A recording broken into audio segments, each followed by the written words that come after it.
Yo, what's up, everybody? Hey, what's up? What's up? Welcome to a special episode of the Friday Podcast. Yeah, what he said. Hey, you Shit, I said Friday Podcast. Yeah, I know. I said we could do that. I could be your guest. Oh yeah, spirit animal. You want to do this? Let's do it. What's up? First time on the First Friday time Podcast. guest, man. Yeah. Vino. Crossover episode. Yeah. All right. So I'm gonna do an episode on serpent symbolism. You know what I'm saying? I wore the wrong shirt. I thought you was doing Turtle symbolism. I got a tiger on my shirt. It's all good. You know what I'm saying? All animals are awesome. Yes, sir. Yes, sir. But today we're gonna focus on a particular one. Yes, a serpent. So. What made you wanna? Cause yeah, the squad that knows me and people that know me know that I rock a lot of snake shirts. I have snakes and dragons and serpent decorations around my apartment, and maybe some people who don't know me would say, hey, what's up with that, bro? Are you like, what's up? You know, because especially people who know me, like I say from church, they would probably be like, hey, you know, the snake, that's supposed to be the devil, bro. Are you into some black magic shit, or are you into some? Are you with the devil or something? You Slytherin? Yeah. Hey, I am. Speak Parcel? I am Slytherin. You know what I'm saying? You do speak Parcel. You'd be like. I wish I could, but Also, go ahead. 1989 is the year of snake. Yes. We were both born in 1989. My dad is born in the year of the snake. I was born in the year of the snake, and my baby brother, the last one. So my dad's first son, his last son, are both serpents, and so is he. Wow, that's emphasis on serpents. So, I'm gonna start off with just naming a bunch of stuff that I not only I believe, but also that I've researched. You know what I'm saying? That the serpent can stand for. You know, so one of the things is it can represent the fire in all of us. You know what I'm saying? Like that drive to try to become better. I know some people might say, but the snake, just take. You think that it's the opposite, but yes. in a way, it's. Yes. It is. Yes. And yes, there's ways that it can represent bad, and I will get to that. You know what I'm saying?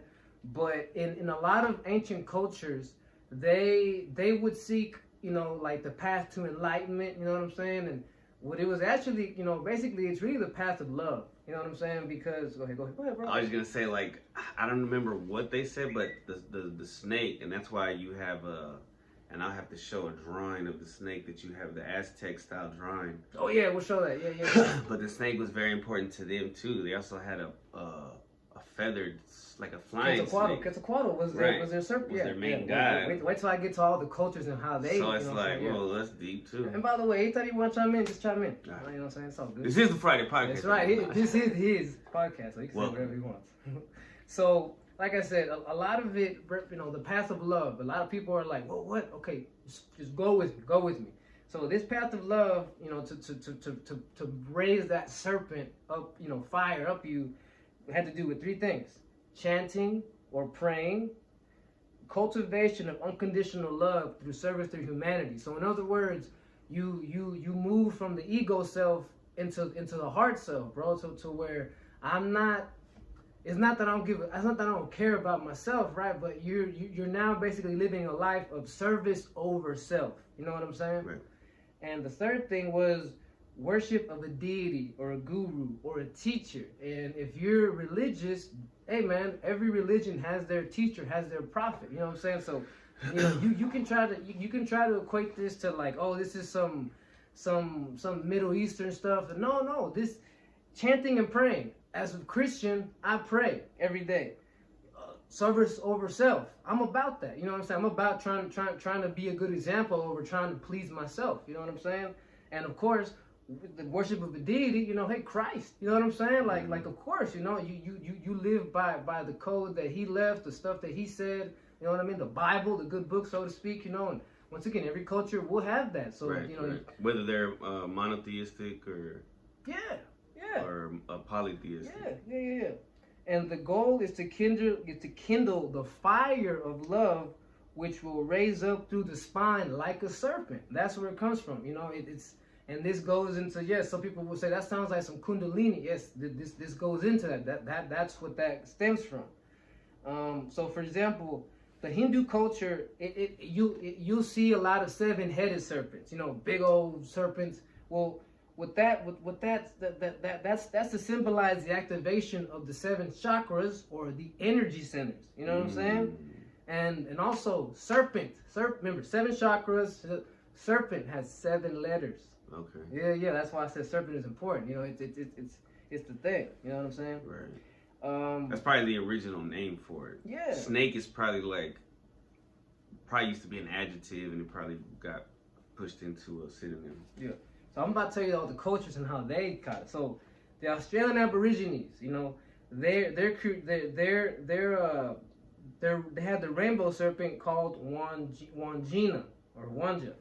That's who they believe they created the universe. Right. The Greek Hermetics, they had the creator serpent called the Pymander. The Greek Gnostics, they believed in the serpent goddess Sophia. The people of Memphis, Egypt, their fire serpent was called Ptah. You know what I'm saying? The Greek Orphics, they had a serpent with 7. If you've probably seen this, you might have to look this up. If you ever seen an egg with the snake wrapped around it, the cosmic egg, so to speak, that was their symbol. You know what I'm saying? And also, if you pay attention, if drawn correctly, that snake was wrapped 7 times around the egg. You know what I'm saying? Right. The Mayans, Quetzalcoatl. The pyramid in Chichen Itza, they built it so that every spring and fall equinox, it's like a snake slithering down the steps. You can YouTube Google this, it'll show you. You know what I'm saying? Go ahead. And we talked about it on the book report when I was talking about ancient Mexico. Like it was the serpent was so important to them that it was involved in their architecture. Like it was installed into their houses. It was a part of their house and shit. Yes. Here in Ohio, in the United States, in Ohio, there's a serpent mound that was constructed by the Native Americans. It has 7 curves to its body. It's 700 feet long. You can look this up. Serpent Mound, Ohio. Look at it. It's amazing. So these are from Native Americans. Yeah. And check this out. The Iroquois, they had Orenda. The Sioux, they had Wakan. The Algonquins, they had Manitou. They recognize all snakes as physical embodiment of etheric energy. In other words, etheric energy is what the Chinese refer to as qi. You know what I'm saying? And qi is what they call the form of the Tao or spirit. And that was represented by the primal dragon. So you see what I'm saying? This is not just Middle Eastern people. Nah, bro. This is a worldwide thing. You know what I'm saying? This is a phenomenon. Yes. Like there's deep history in it. Yes. So do you what about the one that's like a ring where he's eating himself? Ouroboros? Okay, yeah. So the Ouroboros, I'll tell you what the Ouroboros means. I wrote that down. That was... The Ouroboros signifies... I was watching Loki season 2 and they referred to it because they were talking about time and shit. Like time is like a loop. The Ouroboros symbolizes the unity of things material and spiritual. You know what I'm saying? Which never disappear, but just change. An internal cycle of destruction and rebirth. Right. That's life. You know, it's like this is what I'm gonna go into the Bible and some of this, and some people might like, but this is what it's about. Right. In the Bible, the lesson of Jesus going on the cross and being resurrected was to teach you that, hey man, there is no death, does not exist, bro. Right. We as people, is these husks that we have might not be around, right. But the energy that makes us up, it just gets recycled in that never-ending cycle. So you can put the Ouroboros, and that's what it means. You know and that's the Hindu teaching. And that's pretty much every teaching, because even the Aztecs or the Mayans, the ancient Mexicans, they believed wholly in an afterlife. Like that's how they would win battles. Like they went into battle knowing that they were gonna get reward for serving. So back to the Bible. So that was to lay out how all cultures of the world have their serpent symbolism and what it signifies. This is not evil. This is not devil worship. I mean, it's also like using for medicine. Yes. They use the snake. Yes. It used to be like the witch doctor or whatever. Yes. But it's for healing. So, and this is where some people are gonna be like, "What the fuck?" But this trigger warning. Yeah, I know, right? In the Bible, the knowledge of good and evil is basically the dawn of discriminating intellect. So once you free choice now. Once you eat from that tree of good and evil, you know what I'm saying? Yes. You now know what is good and what is bad. It's not necessarily you can now discern. You know what I'm saying? You know. So what that meant is that comes good and bad. Yes. That's weird. They talk about that in Loki also. Yeah. And and it says here, the loss of connection to transcendental spirit, which is God, which is beyond intellect, is what that meant. They were exposed from that like childlike state where God just did everything for them. You know what I'm saying? State of ignorance and bliss. Yes. You know what I'm saying? And in the Bible it says, oh, you know, you're cursed to live and die as mortals. It just means that now you have physical bodies that are gonna live and die. You know what I'm saying? Yeah. You know, that's like at the end, you'll come back, but you do have to go through this now. And that's the goal. This, once again, the Ouroboros goes to this. So the tree of life, it can represent the human spine, because at the bottom of the tree of life, there's cherubs with flaming swords. Those represent the Kundalini, the serpent energy that starts at our base, at our sacral chakra. Once again, see how you combine spirit, the Bible, and spiritual. You know what I'm saying? Like crossover. Yes, that's what I'm saying. Just like this episode. That's what it's about. It's not about like separation. Yes, it's not. You can't. If you do, you're limiting yourself. And you're limiting yourself. It's like if you only eat chocolate cake your whole life, you never try any other cake. Like maybe you'll love it, but bro, you missing out. You feel me? You missing out. You fucking up. Exactly, bro. I was gonna say, there's I don't know what it is, but there's something about Thor and the snake. I think they created the oceans or something. There's something about the snake that with the Nordic. There's Nordic belief in the snake as well. Yeah. No, yeah, he's right. They a lot, I don't know why I didn't look that up, but I know that for a fact that the Nordics they had heavy snake symbolism. You know what I'm saying? So let me see. So that serpent on the tree in the Bible, yeah, it's like he said, it was formulated so inner spirit could awaken from this dream. Once again, like realize that, oh, this isn't all it's about. You know, like Adam and Eve were in the childlike state. You know, and if you want to go even deeper, you're talking about how it was back in Lemuria and Mu. You know what I'm saying? If you know what those are, you know. You're talking about like before Atlantis. Yes, Lemuria. Yes. That's what I'm saying. I'm thinking, what's the first like major civilization that they teach in school? It starts with an M. Not Mesoamerica, but you know what I'm talking about? Mediterranean? Nah. It's in the Middle East, right? They built those ziggurat pyramids or something? Yeah, they're like the first ones that were like the first civilization. It escaped me right now, but I feel like I know what you're talking about. Yeah, somebody out there's probably screaming it. Yeah. But yeah, once again, so that it was so inner spirit could awaken from this illusion on earth and extricate itself from its physical form and return to its home in the heavens. So it's just like he said earlier, that the lesson in the Bible is that you realize that this is all just an illusion. Yeah, you're in the garden, but you're not just here to play, fam. You know what I'm saying? You need to try and go back to Creator, go back and be a part of, because that's what we all are. We're all a part of Creator. You feel me? Yes. And one thing too, when it talks about the Eleusinian culture, that was back in the Greek times. You know what I'm saying? They used to use an ear of corn to symbolize this awakening. An ear of corn. All right. So the inner fruit, the corn, represented the ripened spirit, which was released from its husk of limitation, fears, and ego, and the physical sheath. You know what I'm saying? Once again, you see, this goes right to the Bible, goes to spiritual. See what I'm saying? They all go ahead. So you're saying? Are you saying that the story of Adam and Eve and the snake is symbolic? Yes, I'm saying every story in the Bible is symbolic, but you have to really. You gotta be able to accept that, bro. Sometimes, you know, I get it. For some people, it's like, no, I'm literal. Yes, and I respect that. I respect anyone's interpretation that they have, but you know, it could be both. What if it's yes, both? Yeah.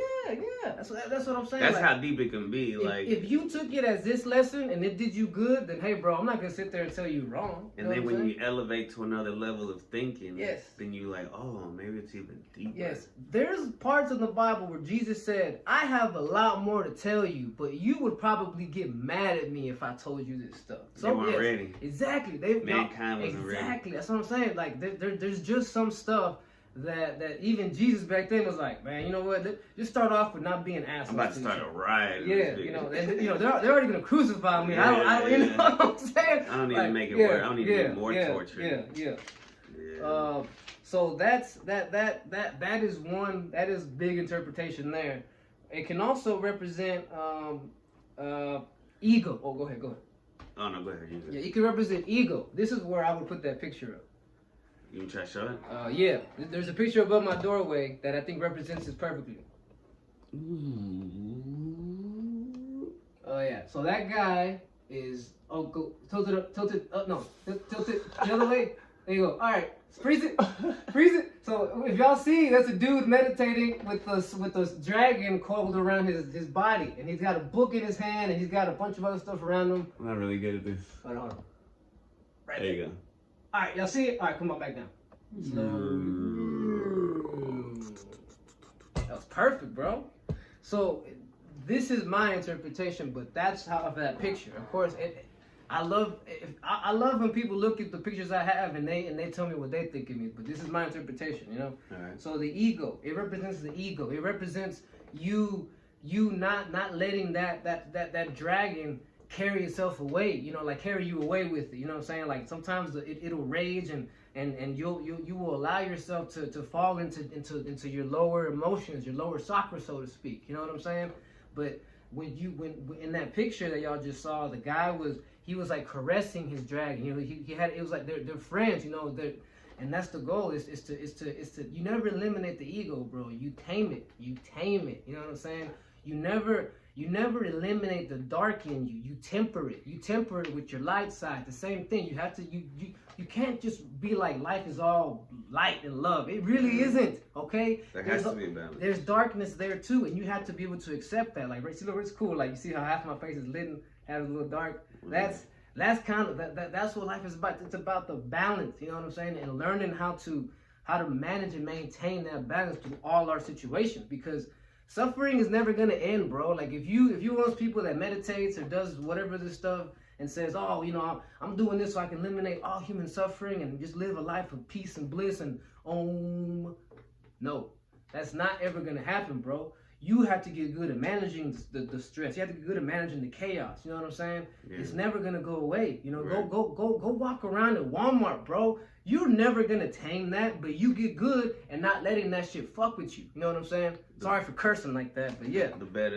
You become a better sailor. Yes. No matter the storm. Yes. Yeah, you go. Perfect. You know what I'm saying? Because the ocean's not always gonna be smooth sailing and shit. Sometimes you end up somewhere where it's like, oh, and those skills from all those times help you in those moments. That's why all those fucking up. That's why you're supposed to fuck up when you're a teenager and your early 20s. Yeah. So when you're in your 30s, you're like, oh, okay, this is not something new. That's us. That's us. You know what I'm saying? That's like another one of those like old timey. Like some people would say, oh, there's a saying that said, life makes cowards of us all. Well, not necessarily cowards, but back, like I said, when you were young, you just jumped headfirst into everything. And how did that work out? Sometimes it didn't work out well at all. You know what I'm saying? Now when you're older, you learn to sort of look before you leap. You know what I'm saying? You're like, I don't know. What are the repercussions? Exactly. You think exactly, and that in my opinion is the difference between a young person and an older person, a wise person. You know what I'm saying? Is that you think of the consequences of your actions before you do shit. You know what I'm saying? Yeah. Because so many people, just like I said, want to dive in head first, want to be like, nah, I got it. I'm gonna be alright.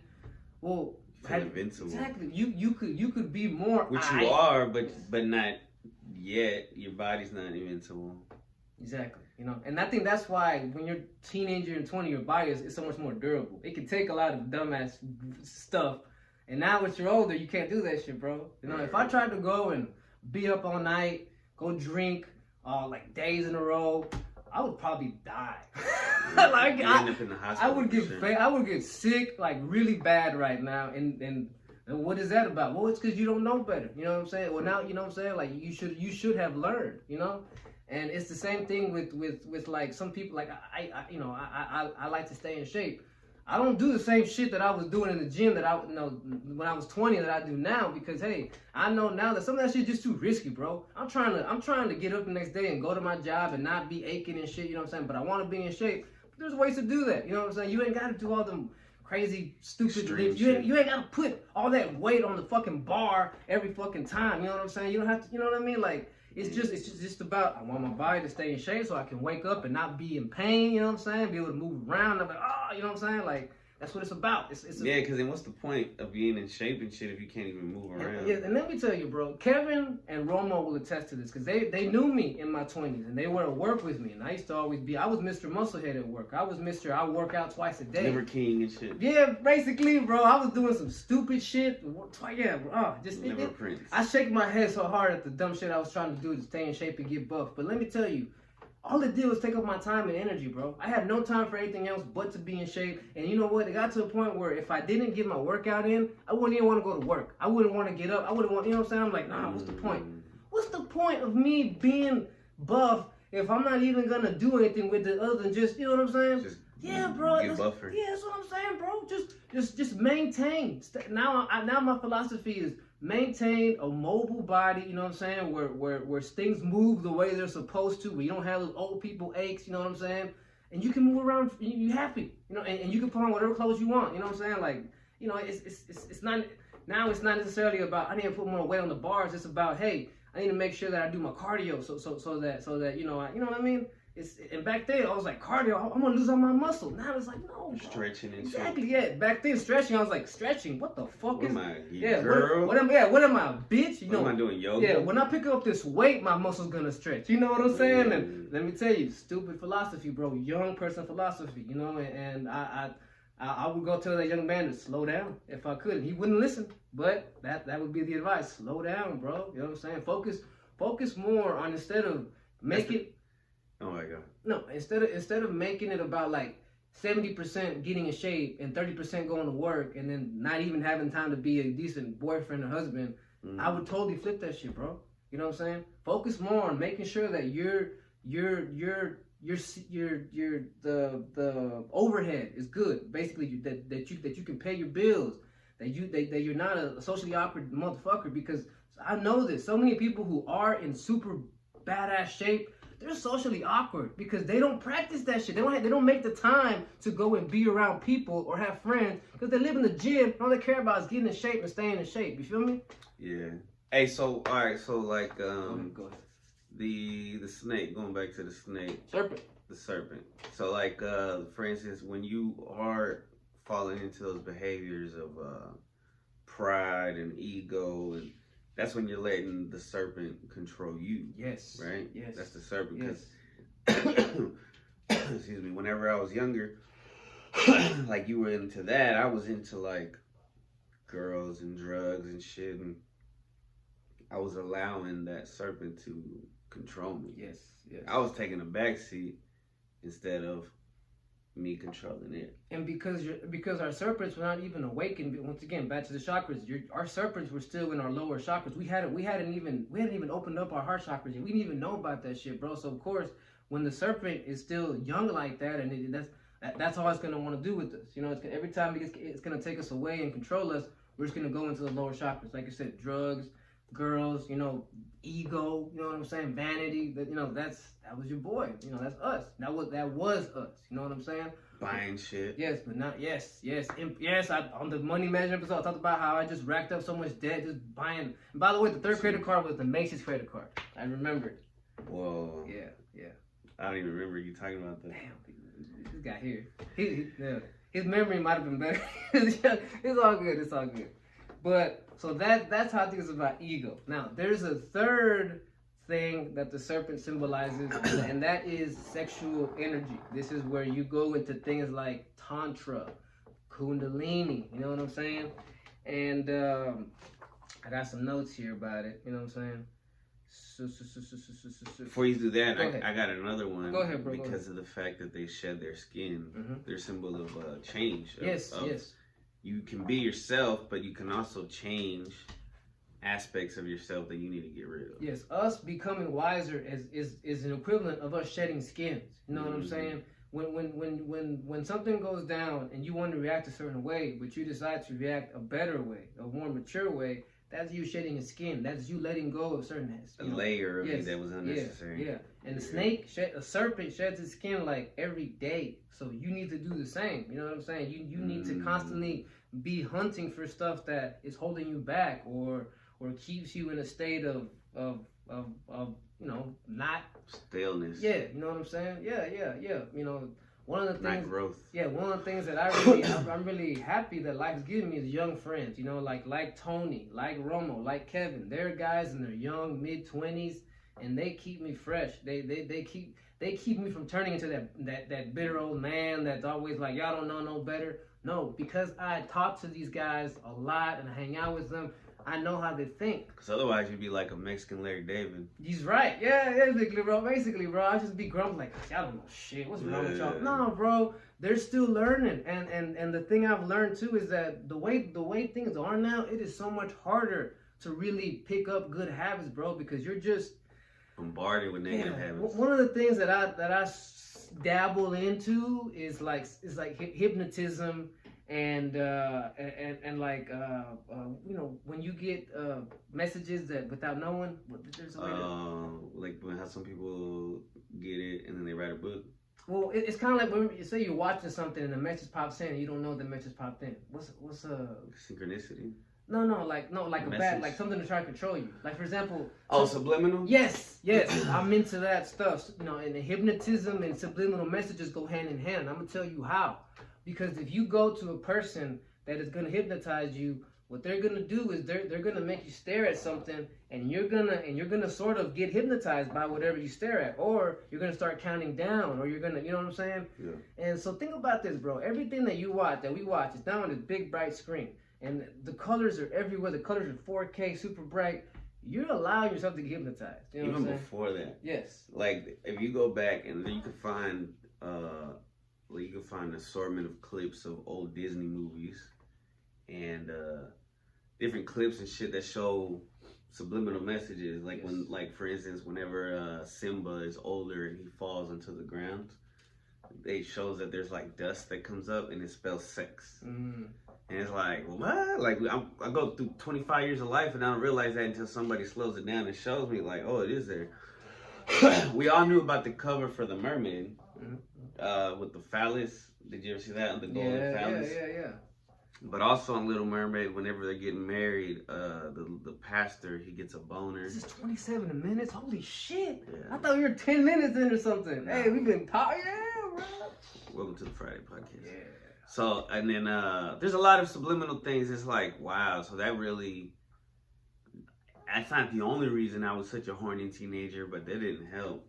That they're putting all these fucking subliminal messages like thinking back when you used to, like, if you listen to songs like by the Backstreet Boys or Christina Aguilera or Britney Spears, there was nothing but subliminal shit in there to turn you into this horny motherfucker. You know what I'm saying? Especially if you were older and you listen and you watch that stuff, like the way they dressed them up, it was to make you want to crave these super young people. I mean, Britney Spears wasn't even legal yet, I don't think. Exactly. Baby hit me Yeah. Baby hit me walking, you know, standing in a little girl's, Catholic uniform. Yeah. Right, uniform. Yeah. But that's not what they really fucking were. Yeah, bro, you looking back. Talking about hitting her and shit, and obviously people are thinking about hitting. Yeah, hit me, baby, one more time. Like, if a young 16-year-old girl walked in here and like started to say hit me, I'd be like, girl, what are you? I'm calling the police. Exactly. You guys witness this little girl. Exactly. Like that shit. And it's even worse now. I don't fuck with music like that now. You know what I'm saying? I really don't. I don't watch music videos. I'm especially popular music. I'm an old man in that sense. I don't watch TV shows. I listen to music. Kevin, Tony, and Chris and Romo keep me afloat to what's. Well, you watch some good shit like This Fool and stuff, but you're not watching like mainstream. Yeah. Popular shows, popular music. Yeah, like they know what I'm into. They know I just want to laugh and chill. They know I don't care about other stuff. So we got a filter for him and shit. Yeah, they do, and I love them for that. Because if not, I would be under a rock. Sometimes Romo lets a little too much Star Wars shit in though. I'm like, bro, turn the filter higher. Yeah, Romo loves like, him. We don't like it as much as you do, and I love it, but I don't love it that much. Yeah, I feel you. So back to how it's the sexual energy. All right, and I'm gonna and we started this podcast. You said sometimes the snake can go it can go both ways, up or down, and this is how. So first of all, how can it be called sexual energy? Because once again, we talked about how the energy will start at the root of your spine, at your sacral chakra. Okay, and the goal is to transmute your seminal fluid, your nut. Is to instead of letting it go out of your sexual organs, to transmute the energy and send it up here. And if this is gonna piss some people off. I'm gonna put trigger warning, and the views of this man did not reflect the channel's views necessarily. In the Bible, the serpent on the cross, that's what that is. The serpent on the cross is about transmuting, not just, you know. What serpent on what cross? The serpent on the cross. Moses. You could, bro. He's gonna show you. He's gonna put the stick. Yeah. Yes. He's gonna put the picture on where his eats the Egyptians, right? No, that's something else. Okay. Look it up. Moses, the serpent on the cross. It's in there. Yeah, but he uses that serpent. Remember whenever he's trying to get Pharaoh to yeah, like they had like a duel. They had like some Harry Potter type duel. Yeah, Harry Potter shit. He was like, yeah, mine's gonna eat you, bitch. Yeah. They ate his. And maybe, I forgot which one won. Yeah, and that symbolized something. I should look that one up because that's a good story. I should have symbolized. I'm not gonna sit here and give you improper energy. Yeah, I feel you. Okay. So once again, serpent on the cross. No, I'm not done with sexual energy. So that's how the serpent can either be. You can if you decide to let the energy go out, you know, bust a nut, so to speak. That's you. That's you basically. The tail of that. That's the tail of the serpent, and that's the energy that you're tapping into. That's that shit that keeps you in the lower state. You know what I'm saying? But if you can transmute the energy up here, you know what I'm saying? That is how you that's how you activate the serpent's head, crown chakra. You know what I'm saying? That's why Einstein was a virgin. Nikola Tesla. They were not fucking. Yes, they were sucking all that sperm into their brain. I mean, well, absorbing it. Sucking is the wrong word. But you told me that you know a guy who's into this stuff too. You remember the dude? Yeah. Okay, what's his name? Do you remember? Anyhow, this stuff is not just like this stuff is out there, and there's it's not as rare, crazy as one would think. Because when I do try to talk about this, I feel like a rando. I feel like a weirdo. I feel like you know, and I know that like 80 or 85% of the population will be like, bro, you talking about not nutting and making the nut go up to your head.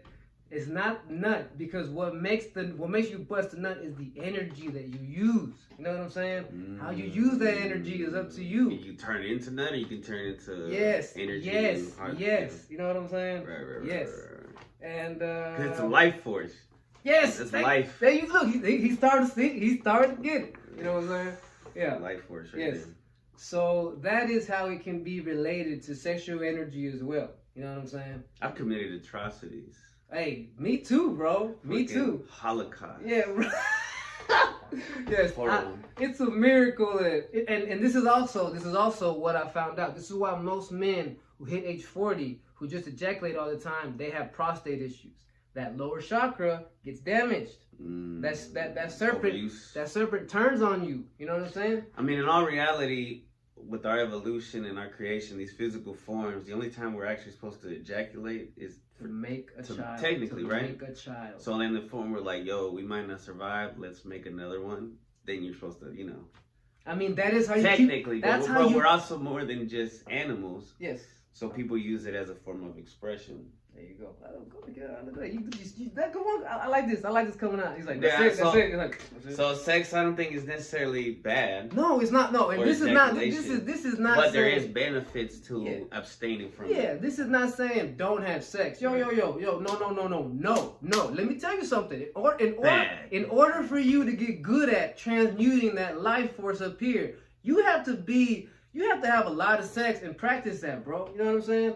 I have not. Safe sex. Yes, literally the safe sex where you don't, you know what I'm saying? Oh, well, you're talking about not ejaculating. Oh, he was talking about a condom. I was talking about controlling the ejaculation. And you can still get something without ejaculating. Also, just one more thing. You're not supposed to just practice this with random people. This is supposed to be something you do with your wife or husband only. You know, is that why our dick the snake in the Bible? And it's like, because I always had this theory that the snake was the devil and he introduced sex to Eve, and then Eve introduced sex to Adam. She had twins, because it's been known to happen where if a woman has sex with one man and another man, she could have babies from both in the same, and that's why God never favored Cain, blah, blah, blah. Light bulb just popped up over his head right here, y'all. Yeah, so I mean, I always thought that. I've thought that for years, but the snake could also be Because our dick kind of looks like a snake. It's weird, right? Basically, this is not saying abstain from sex. Like, I mean, unless, bro. Like for example, me, I don't have a wife, so I abstain. You know, if I meet a girl and we get married, you know, hey, go to town. You know what I'm saying? Go to town, and that's the only Paint way. the town red, so to say. Hopefully. Not red. I don't want to see red down there. You know what I'm saying? Well, I mean, you're breaking the chain. You know what oh my God. Hey, okay. Sorry. But the only way that I'm going to be able to do this, transmit my energy up here, is to keep on practicing it with my wife. You know what I'm saying? So this is not saying don't have sex. This is not even saying never ejaculate. This is saying know when it's time to ejaculate. Know when it's cool to ejaculate. You know what I'm saying? If you have a wife or husband, bro, go to town every day. Fuck it. That's how you get good at this shit, bro. You know what I'm saying? And also, in this day and age, bro, I get it. Like, you know, hey man, you and your husband, sometimes you and your wife, you want to get freaky. Let me tell you, if you practice these they call it sacred sex, right? If you practice this sacred sex, when you go and have that fun quickie with your bro, it's gonna make it even better, bro. When you go and when y'all want to have that beat it up time, it's gonna make it even better, bro. Because then you're thinking about it on a spiritual level. Exactly. So there's more love in it. Yes. There's a difference between fornication and sex, and like 95% of this world just fornicates. Californication. I love that song, by the way. That's good. So we're good. Yeah, that was like almost 40 minutes, bro. I thought I had just 15 minutes with the shit, bro. But I went ham on this. I'm glad I did. And did you show them that sticker? Oh yeah. This is the journal that I wrote this stuff in. Yeah, you know what I'm saying? Rattlesnake. Baby. Yeah. And anyhow, this is the Friday podcast, Serpent Symbolism. See y'all next time. Yeah.